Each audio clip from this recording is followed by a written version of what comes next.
Tonight we're here at UNSW Sydney for the third annual Judith Neilson Lecture, part of the Utzon series, Reducing Risk, Building Resilience, proudly supported by UNSW's Faculty of the Built Environment.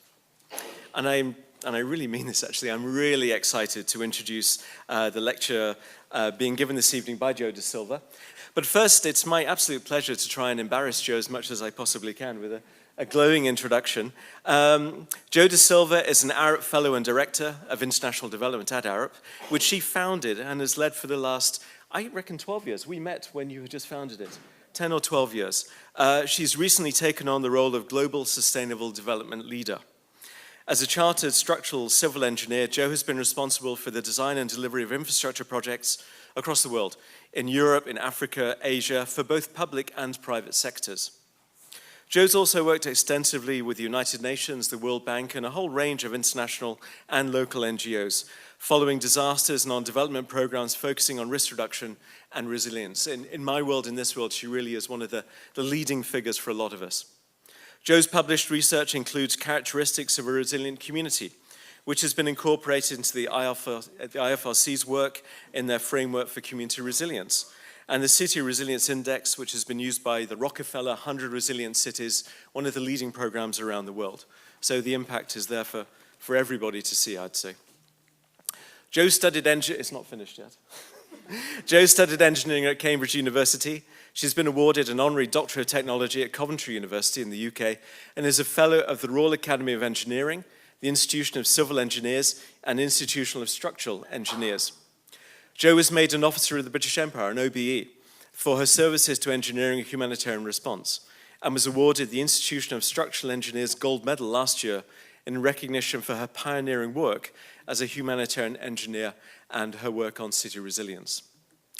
Jo's going to speak to us now. Jo will share lessons learned from experience of well over 10 years working with marginalised communities, responding to humanitarian crises, and collaborating with international donors and civil society organizations to deliver projects and to develop new approaches that reduce risk and build resilience. And I'm sure you'll warmly welcome Jo to this session.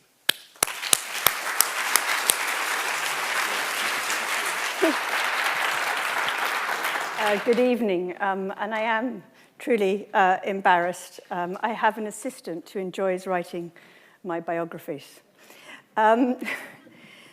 It's a real pleasure to be here this afternoon and to see some old faces, friends, family even, and many new faces. And to be asked by David, who's an old friend and colleague, to deliver the Judith Neilson Lecture.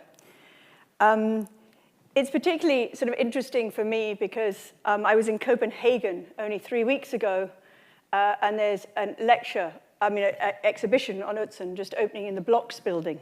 And I feel I'm sort of coming full circle, coming to give this lecture. My decision to be an engineer originally was founded in a passion for design, but combined with a real belief of the critical role that the built environment plays in society. I was very fortunate to find Arup. As a firm, we combine technical excellence with what Ove Arup, the founder of the firm, referred to as social usefulness and a humanitarian attitude. Some of you may know that Arup were the engineers for Utzon's masterpiece of the Sydney Opera House. And it's that kind of pioneering, groundbreaking thinking that actually enables a firm like Arup to give someone like me permission to start up a completely new business focusing on vulnerable people working in fragile contexts and emerging economies.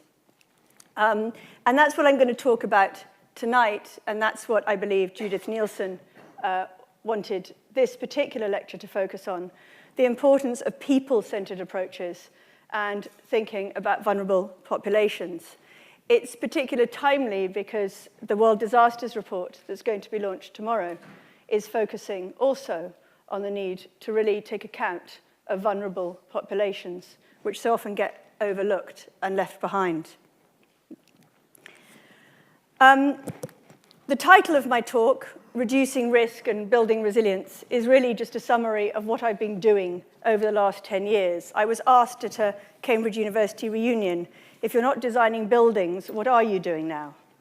So I paused and I said, I think I'm reducing risk and building resilience, or I'm trying to. But really, I think what it's about is humanitarian engineering. And I actually hadn't come across that phrase until I got awarded an honorary doctorate by Coventry University, and looked it up and found there's actually a lot of research. In fact, there's a lot of universities teaching humanitarian engineering. And it's about using our knowledge and skills in a way that's culturally sensitive and sustainable to address social issues, particularly for people who are unable to cope. And communities are unable to cope either because they're inherently vulnerable, and that could be due to poverty, it could be due to age, it could be due to disability, it could be because they're actually an ethnic minority and they have a marginalised voice. There are all sorts of things that actually make us vulnerable. Resilience is not the opposite of vulnerability, as so many people surmise. People can actually be vulnerable, but they can also be very resilient. And if you look at people living in informal settlements and slums, they epitomize this condition. They're living in high levels of vulnerability with very limited finance, all kinds of health issues to deal with, all kinds of stresses. But actually, every day, they pick themselves up, dust themselves down, and go out to work. And it's incredibly humbling when you work with such communities. I turn up and feel a complete mess most of the time, and people are emerging from shacks and shelters, looking immaculate, walking miles to go to work because they want to feed their families. Resilience is about how we deal with shocks and stresses. We all know what resilience means. I'm sure all of you can think of a friend or a family member who suffered an illness or a divorce and actually come through it. And they've survived, they've withstood that illness, they've withstood that change in personal circumstances. They've also adapted to that change. And in some cases, we're transformed by some of the most terrible things that happen in our lives. And the same is absolutely true of cities and communities. It's not all bad. And the thing that I really enjoy about working on resilience is that there is this sort of silver lining to resilience. It's not just about fighting nature, it's about accepting nature, letting nature in, and thinking about how we deal with the expected and the unexpected, the known and the unknown, the ordinary and the extraordinary. And this word cloud here is just a summary of the range of shocks and stresses from 6 cities that we were doing research in. And it gives you an idea of the types of things I'm talking about. I'm talking about major events like hurricanes and floods and earthquakes, but also those day-to-day stresses, unemployment, crime, decision-making, water scarcity, that actually affect us all on a day-to-day basis. Shocks look something like this. This is an aerial photograph of Sulawesi in Indonesia, taken after the recent earthquake. And it just gives you an idea of the huge amount of devastation that's happened there. I was working in Aceh after the Indian Ocean tsunami, and so looking at these pictures just brings back a whole load of memories. The thing about this particular event is that it was very close to the capital.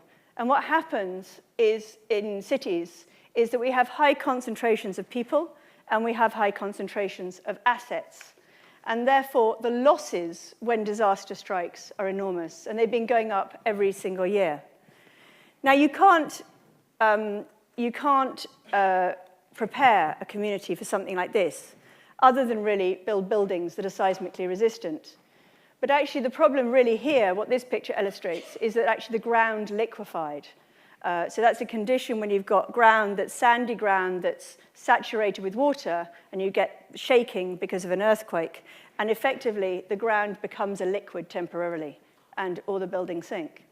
And so really, the big thing that everyone's dealing with now in Sulawesi, is, a shock like this, is do we actually need to relocate that city in somewhere completely different? These are big questions that get faced. And at the same time, there's a lot of people rushing out there because they think it's the same as the response after the Indian Ocean tsunami in Aceh. And so you're getting people actually making poor decisions because they think it was the same as the time before. And all my work in disasters, I have two key learnings. One is that it's never the same as what happened before. And secondly, that time didn't start when the disaster happened. Time started very many years before. And the most important thing when you go and work in disaster situations is to find out what it was like before that disaster struck, because that is actually the normalcy that communities want to get back to. Very many communities live in really very tough circumstances. This is a picture that I took in Africa. And families, like this lady, are facing stresses every single day. And the everyday stresses that are building up in African cities are claiming as many lives as some of the biggest natural disasters that are experienced in the Asia-Pacific region. And there's some really interesting work that I was involved in over the last few years, which was led by King's College London, called Urban Arc, for those of you who are interested, which was actually looking at urban risk and looking at the accumulation of risk that happens in cities.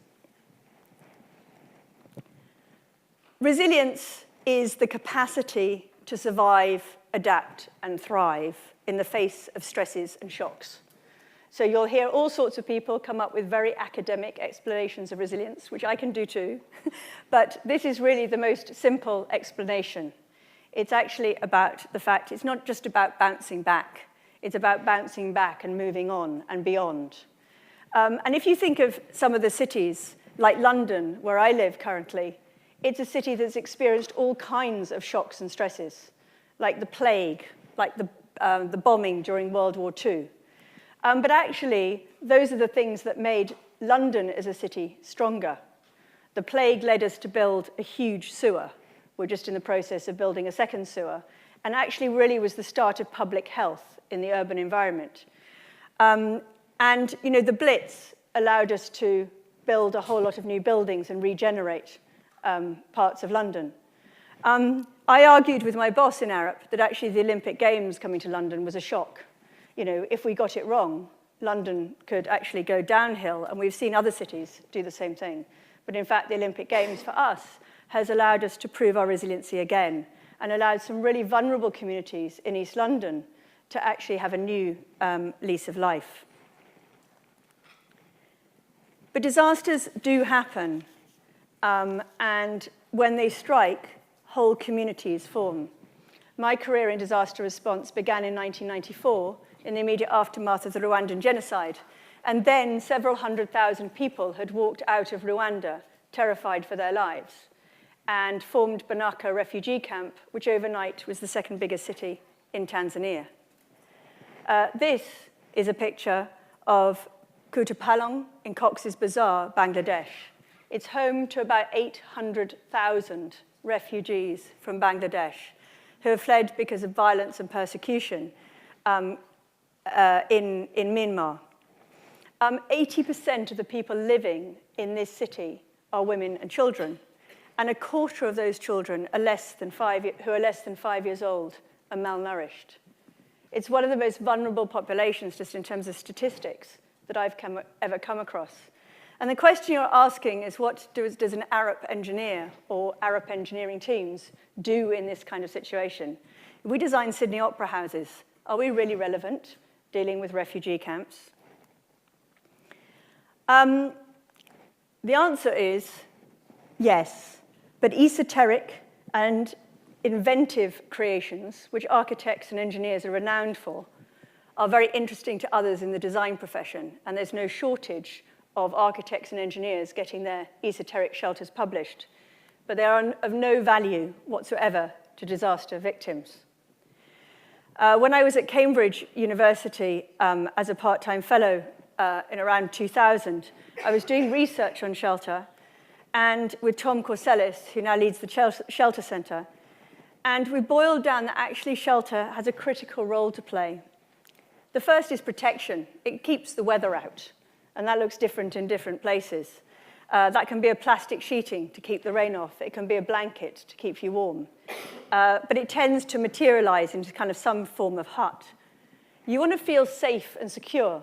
And if you think about Maslow's hierarchy of needs, when you've got food and water and warmth, the next thing you need is safety and security. So when I'm working in post-disaster situations and doing shelters, I'm very clear that all windows and doors have to have locks on them. And that causes a bit of furore sometimes with the donors who think that's extra cost. But it means a lot, particularly to the women who have lost everything and they want to feel safe inside. And that's really, really important. The third thing is actually shelters are there to enable people to carry out their household duties. It's really important if you lost everything and all you've got left is maybe 1 or 2 members of your family, you want to look after them. You want to be able to cook dinner. You want to be able to go to sleep. And household duties are actually what make us feel normal. My 16-year-old son doesn't agree with that, but we're working on it. He will one day. And shelters are also really important for livelihoods. These 800,000 people don't want to live in this town dependent on aid. They want to start getting on with their lives. And to do that, they need somewhere where they can, if they're tailors, they can have somewhere that's reasonably clean so they can actually start sewing again if they can get hold of a sewing machine. And the last thing, and perhaps the most important thing, is dignity. And if any of you go camping, you know that after a week's camping holiday, you feel pretty undignified living in a tent. And it's very nice to actually get home. And particularly the taller people, like David, you can actually stand up, makes a very, very big difference. What we can't do with post-disaster shelter like this is make it safe against cyclones. And when I first looked at this photograph, all I could think of was that there was a cyclone season coming up. And cyclones mean storms, they mean rain, they mean landslides. And a lot of these shelters, as you can see, are located on quite precipitous slopes. And they're made out of bamboo with tin roofs. And literally, they would just blow away, like so easily. So what to do? The answer is you can't make them safe in the traditional sense. And safe, if you're an engineer, means compliant with codes. They're not going to fall down. But you can make them safer. And Seb Kaminsky, who is one of Arup's engineers, and he's a bit of a rocket scientist, he's also a bamboo specialist. And he got to work on this. And he said, his first thing he said was, well, obviously, the Bangladesh wind code is designed for permanent buildings. So we don't need to design the shelters for permanent buildings. These are temporary. And he came up with the other arrow, the one that says recommended wind speed. And he said, but really, that's the recommendation. We should really try and design the shelters to that wind speed. And he had a go.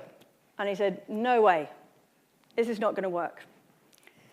So he thought laterally, and he'd been out to Cox's Bazar, and he'd met a lot of the NGOs, and he was faintly appalled about how fragile some of the shelters were. And he tackled the problem from a different direction. And he said, well, let's imagine the shelters are tents. What would we do to make a tent stronger? You put some bracing in. You get some guy ropes to tie it down. You get some stronger material for the roofs and the walls. And all these other little shelters that you sort of see dancing down the page are his suggestions about how you could make the shelters that already existed stronger. And by making those shelters stronger, you're making it safer. But engineering isn't just about the loads, it's also about materials. And this particular material, bamboo, has a lot of myths associated with it.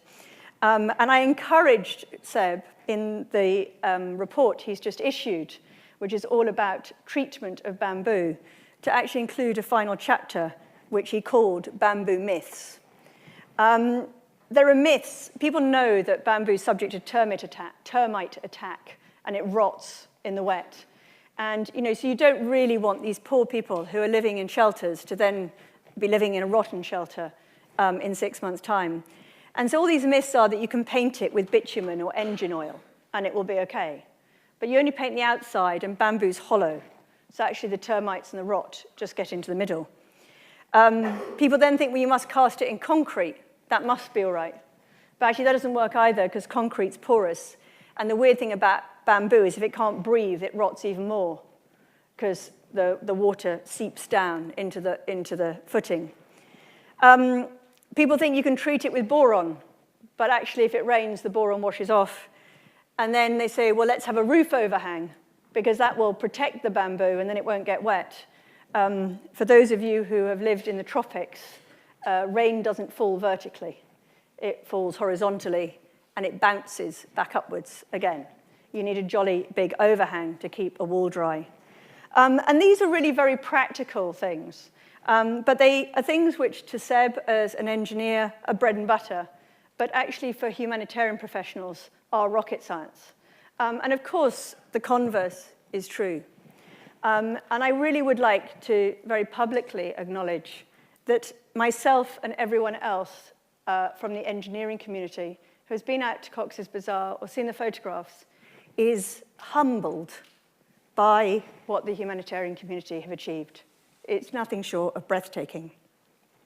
And working in these situations, it is really important to have respect for those people who are making decisions, including the people from the refugee community who are working hard. It's not other people who build their houses, it's them, and they're doing that work when they're traumatized. But it's equally important to have respect for the skills of the local people. And Seb came back completely overawed and excited because he'd learned all kinds of new ways to build bamboo, because most of his experience is in Latin America, and they build bamboo differently. And the final thing really about working in these very immediate response situations is that the advice you provide has to be timely. You have to provide the best advice you can in the time available, because the cyclone's not going to wait until you've worked out the perfect answer. And actually what you need to be doing is providing advice that can enable people to make decisions, and those decisions ultimately save lives. All the work that was done, and this just fed in, this was just one small part of all the disaster risk reduction that went on, which meant that actually the rainy season this year didn't have half as bad an effect as we had all feared. This phrase, build back better, got coined after the tsunami response by President Clinton, and it's become a bit of an obsession in the humanitarian world. I think if you Google Build Back Better, there are more articles than on anything. I've contributed a chapter to a book on Build Back Better. You know, when a disaster strikes, it goes through a process of response, recovery, and then reconstruction. For some people, they have to move, and then it's resettlement. Some unlucky people never get to go back home. The example I want to talk about is in Pakistan. And I wanted to link it to the Sustainable Development Goals, because people think the Sustainable Development Goals are about development, not about disasters. But as soon as you start building back better, you're back in the development phase. So they're really actually the best roadmap to be thinking about.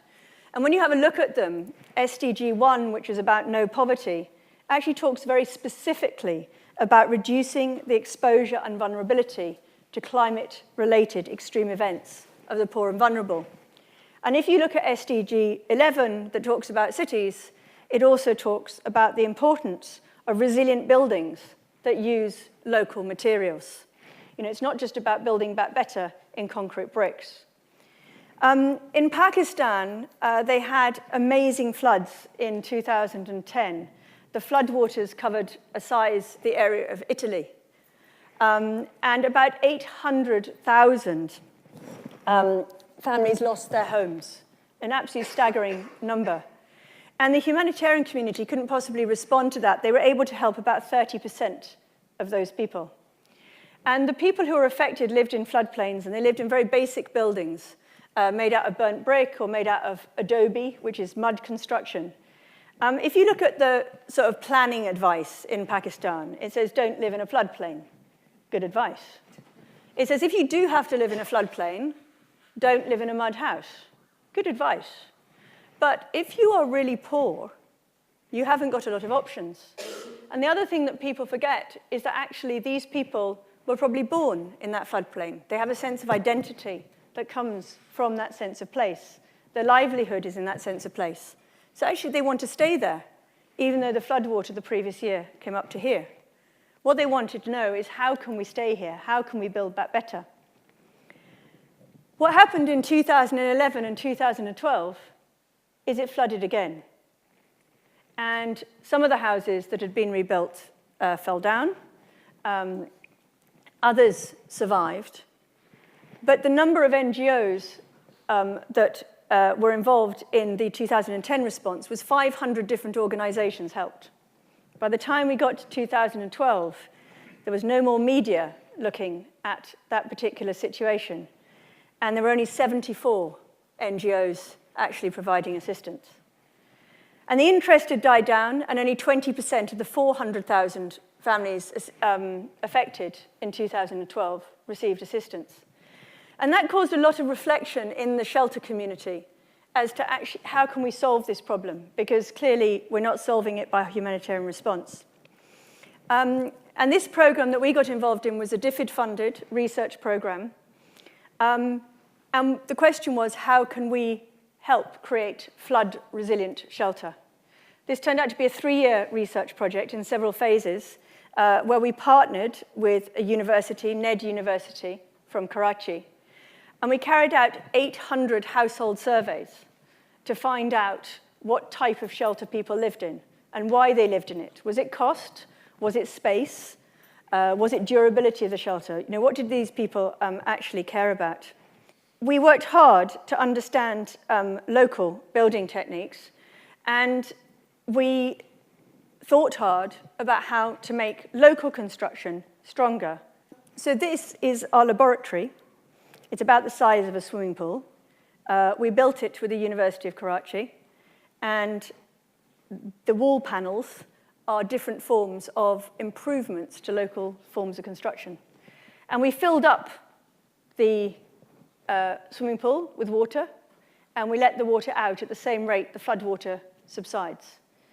And we put a video camera on this, and Lottie, who sits next to me in London, would occasionally let out a yelp because one of the walls had collapsed.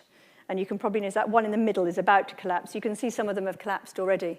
And this enabled us to actually demonstrate in a very visible way to local people what kinds of construction methods were just that little bit stronger, a little bit more flood resilient than others. But it's no good just showing people. You also need to make sure that that knowledge you've got from your research doesn't gather dust, that it actually creates change on the ground.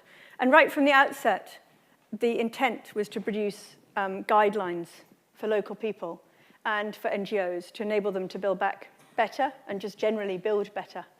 And Lottie spent a lot of time talking to local craftsmen through translators, drawing 3D pictures, because 2D pictures don't work, and producing guidelines on actually how to build these houses more safely, which we hope is going to save a lot of lives and make a lot of people's lives much more reasonable when flooding happens again, which it surely will, because disasters aren't one-off, one-time events.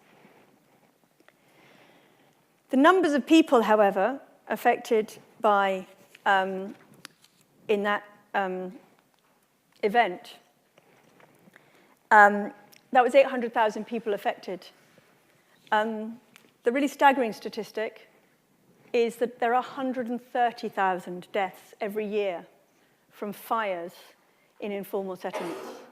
And this is a really overlooked urban hazard, which I started thinking about a couple of years ago. And I was in Cape Town, and I had visited a reblocking of a slum, which is when you work with the community to rearrange the huts in the slum to be able to put in basic services. And the community were thrilled. They thought this was absolutely marvelous. And the NGO that they were working with had provided aluminum sheet, which they'd used for the walls of their houses and the roofs of their houses. And the community was thrilled to bits because they thought this was fireproof. It was metal. This had got to be much better in terms of fire. When you went into their huts, the tin sheets were lined with cardboard because it was very hot, the material, and they wanted it as insulation. And for those of you who are material scientists, if there are any here, aluminum, when it gets to a certain temperature, becomes liquid, like the Terminator. And so actually it's a really, really bad material to use anywhere near a fire. So I went back concerned about this and spoke to my colleague Barbara, who leads the fire engineering department at Arup. And I said, surely there must be knowledge and skills that we have, and we could point that knowledge and skills towards this particular problem. And that was more challenging than I thought it was going to be, because what I didn't realize is that fire engineering is a very high-end discipline. It tends to be used for tall buildings when we're worrying about facades catching fire, or for big train stations. And so finding people amongst the fire engine community who could actually take their knowledge and skills and combine that with the realities of what goes on in an informal settlement was pretty challenging. So I teamed up a couple of fire engineers with Darren, who's one of my team, who's got an enormous amount of experience working in informal settlements, and sent them off to Africa to go and see what the situation looked like for real. And they came back transformed because they'd found a problem that they really wanted to try and do something about. And also humbled because they realized that they weren't going to be able to just fix it, which sort of tends to be the tendency of us engineers. They realized, they started doing some research into the statistics. They realized that 20% of the world's population live in low-income countries, but that half the deaths from fires are in those countries. They realized that the things that they think are basic, which is sort of evacuation procedures and fire drills, would be there. And they realized that actually communities, can't respond and they can't be resilient because they actually don't have any equipment to be resilient or any funding to actually put training together.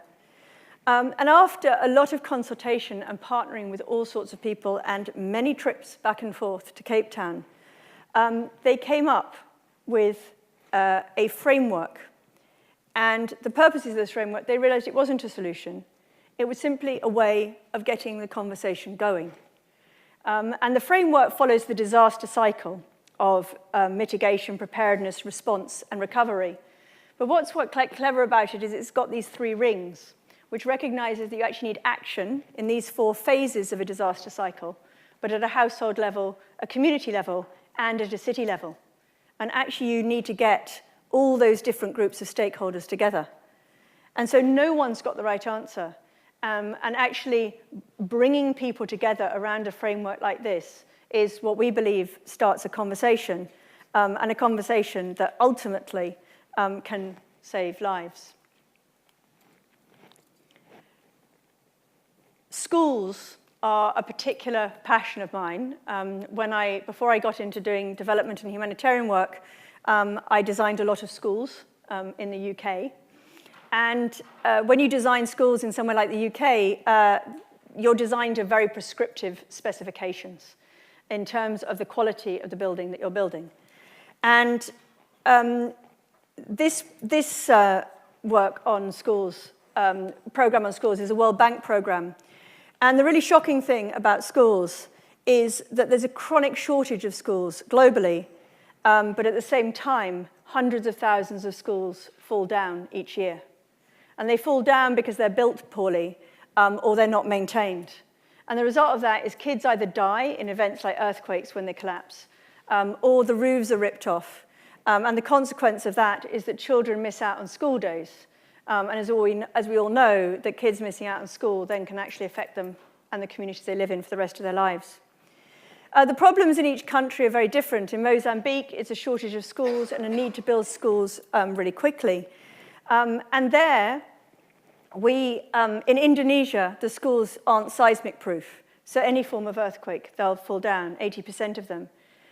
We persuaded the World Bank that although they had asked us for advice on their donor-funded programs, we actually said the really important thing was to get together with people like Save the Children and create guidelines on safer school construction for community-built schools.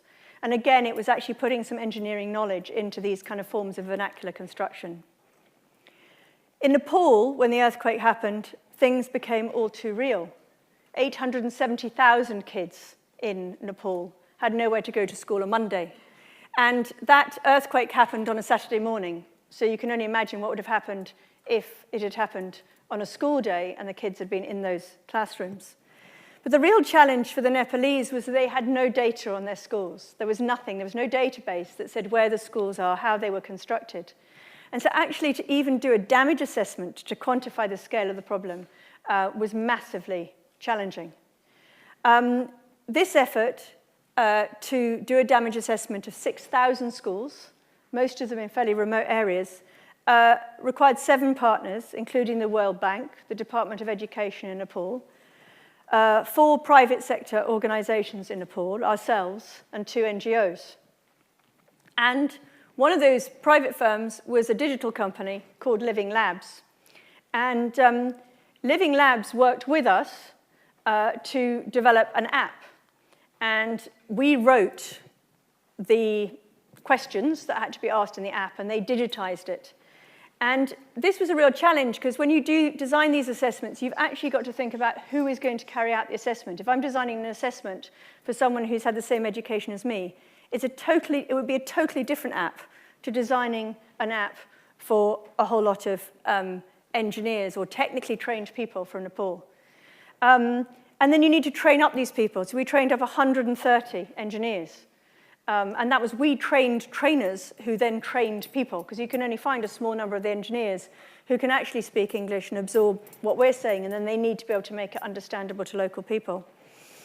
But that was a really successful program, and a lot of the lessons from that were transferred with this other project, which was going on at the same time down the road in Bangladesh.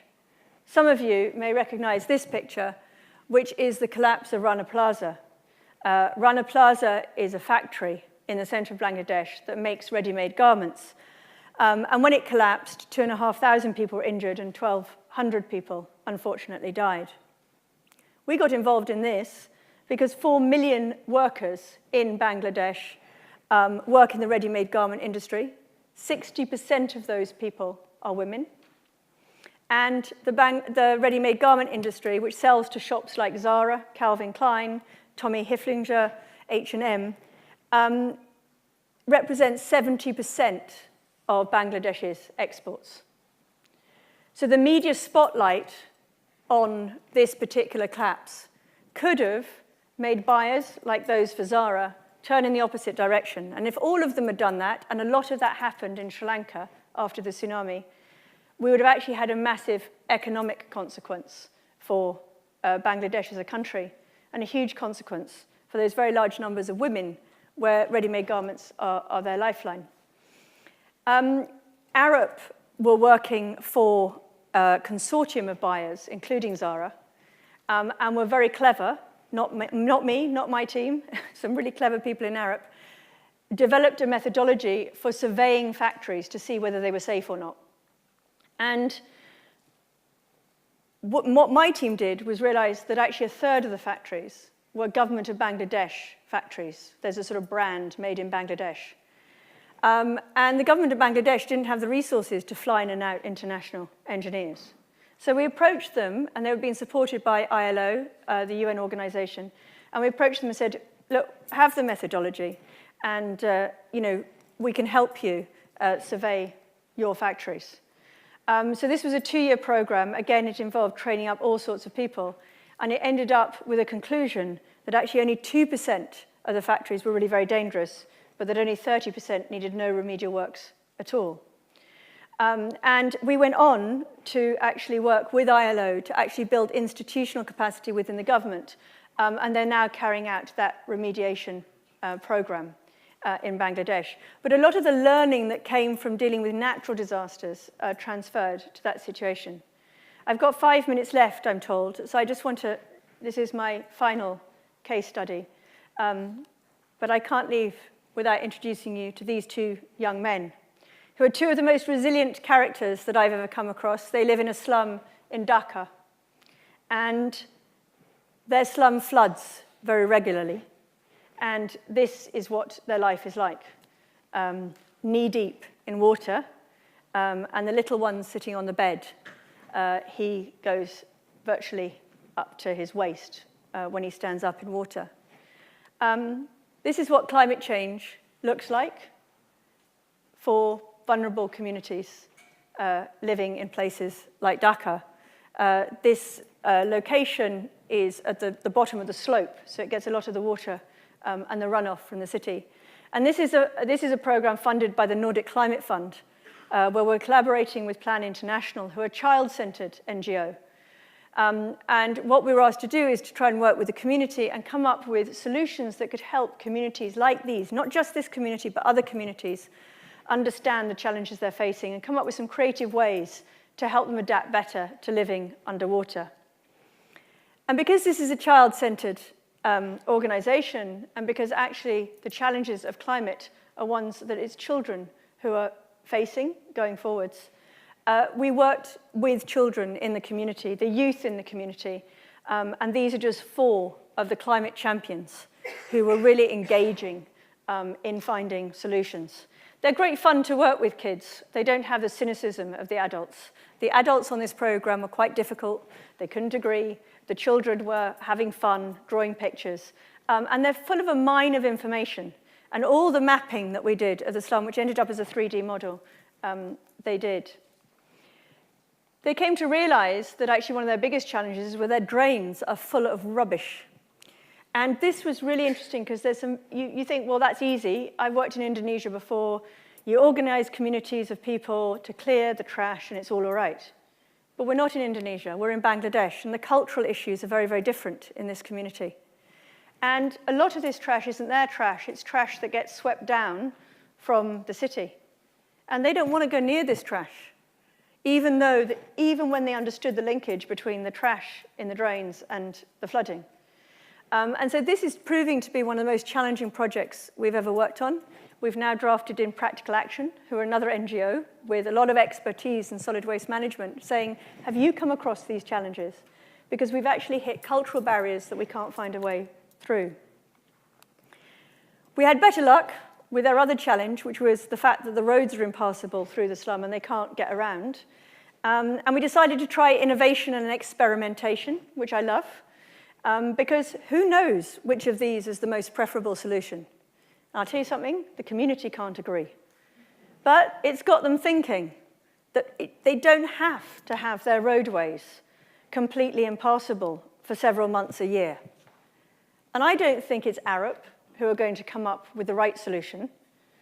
I suspect that if we go back in 2 or 3 months' time, just actually shaking up thinking a bit by experimenting with these 3 different solutions, the local community will have found a way through.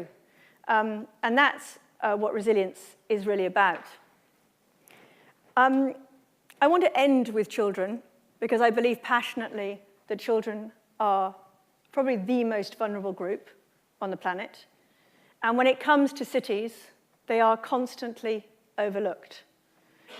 In Salvador, in Latin America, we're now working in the favelas with the Bernard Van Leer Foundation, trying to think about what does a city that is good for small people look like.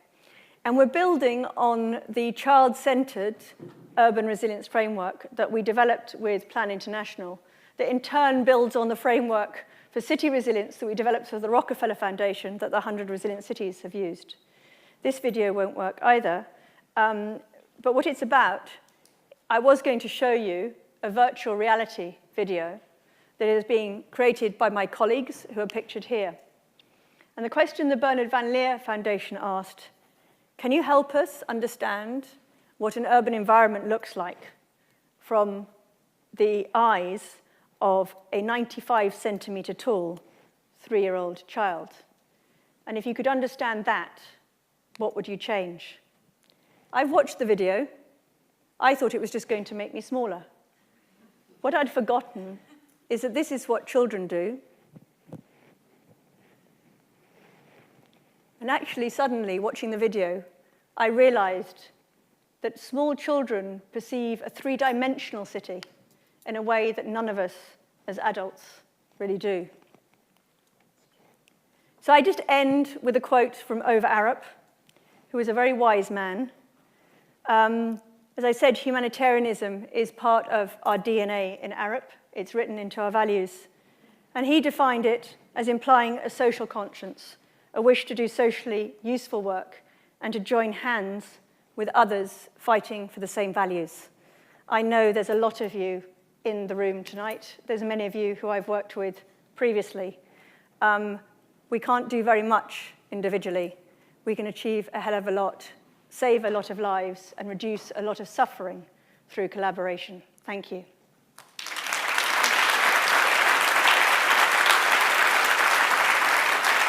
I'd like to thank Jo again for an extraordinary evening. Thank you very much. Thank you.